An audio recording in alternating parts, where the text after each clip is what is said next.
16 years. That's how long I managed to hold my marriage together with a secret rotting inside it.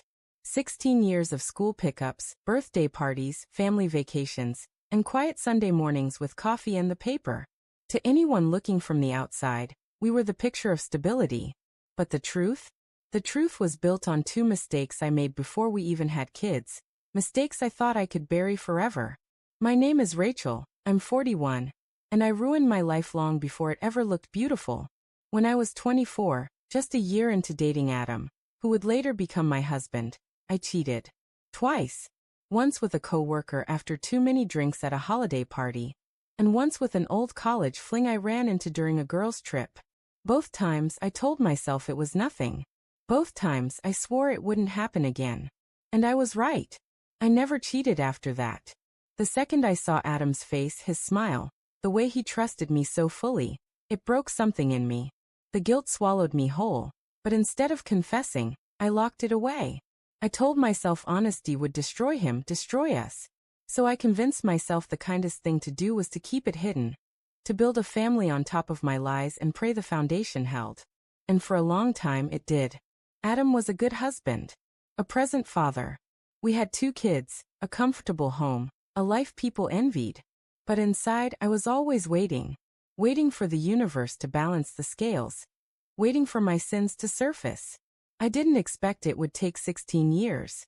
I didn't expect that when it finally did, it would cost me everything. It started small, like cracks spreading through glass you thought was solid.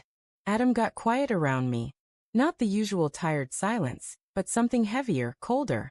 He stopped asking about my day, stopped reaching for my hand on the couch.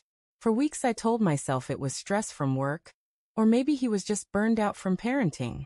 But then one night, after the kids had gone to bed, he looked at me across the kitchen table with eyes I didn't recognize. "I know," he said. My heart stopped. "Know what?" I asked, forcing a laugh I didn't feel.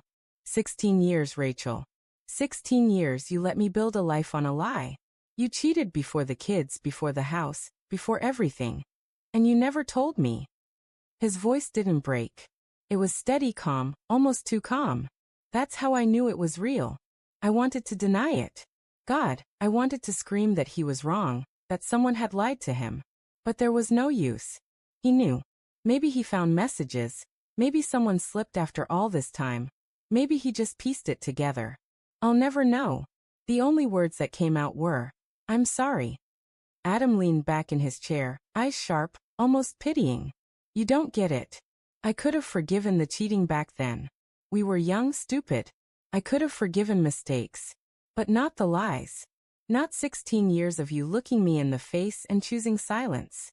That's when I felt it, the floor of my life giving way beneath me. I begged. I swore it meant nothing. I promised I had been faithful every day since.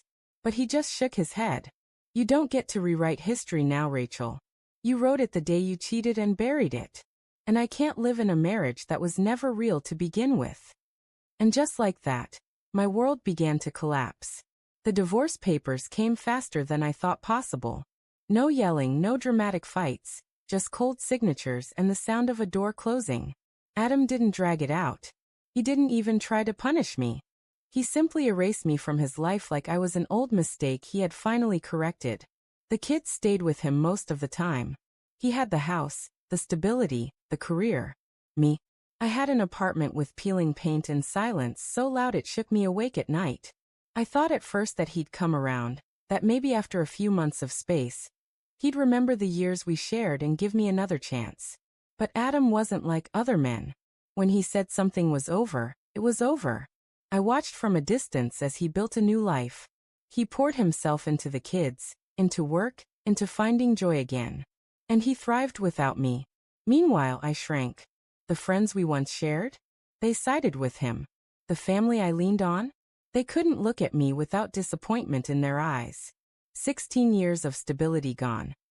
All because of 2 nights of weakness I thought I had buried forever. 2 nights that I let sit in silence until they rotted everything we had built.